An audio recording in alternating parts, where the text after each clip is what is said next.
all of this then comes into play in the relationship between the patient and the analyst. Yes. And, let's talk about that for a moment. I think fundamental to the psychoanalytical experience is this sort of therapeutic relationship that develops between the patient and the analyst. Right.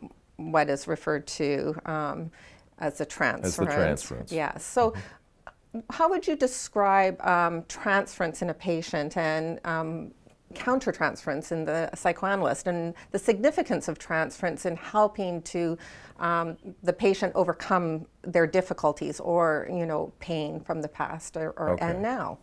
Okay, so transference is literally a process of transfer.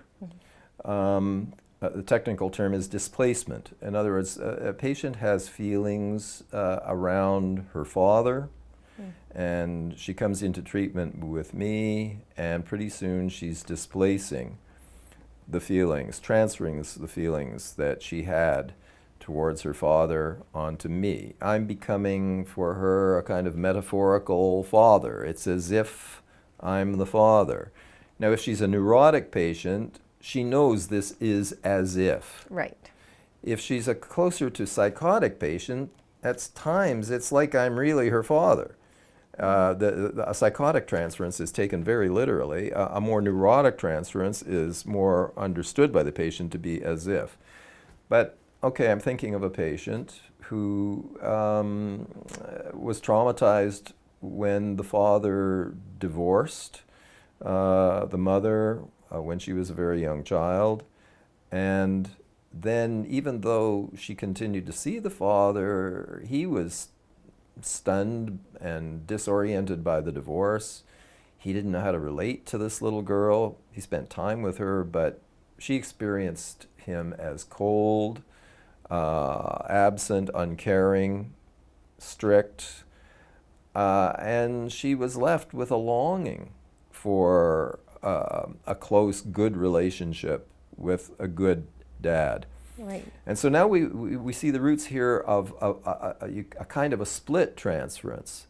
And in her work with me, initially, she idealized me. I became the available, reliable, warm, caring daddy that she had always longed for. Until, I forget what the event was, but one day something happened in the therapy and it switched. And she became disappointed in me. And the idealization crashed. I was no longer the perfect daddy that she had always longed for.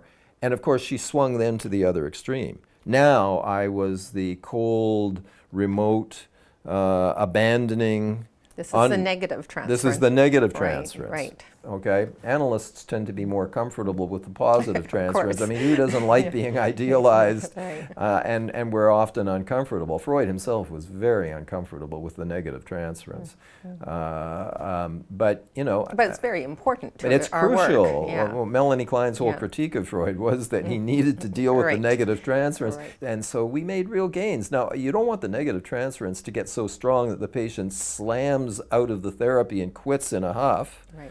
Hopefully a good enough working relationship has been established such that when the negative transference emerges, it can be talked about, as it was in the case that I was just telling you.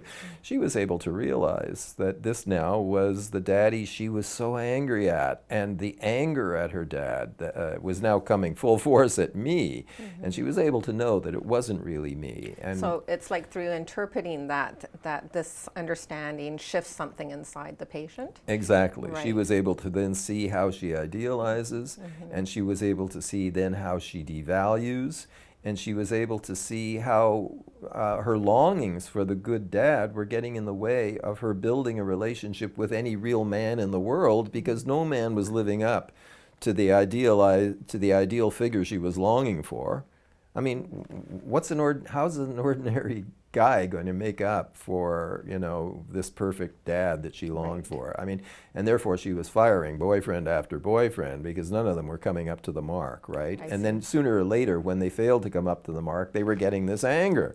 And so now she's working this whole thing out with me. And instead of firing me, like she was firing boyfriend after boyfriend, she was sticking with me. And we were working this through. Now, mourning is involved with that. Because for her to get over this idealization, she has to let go of her childhood dream of one day having the perfect daddy. Right, right. So she mourns that. And now she's not so idealizing, and she's more forgiving towards the humanness of the guys she gets involved with. She's less demanding that they be perfect, and she's not dumping all of this anger on them anymore, and she's, you know, finally able to have a reasonable, long-lasting relationship with someone. That's how the process works. Okay.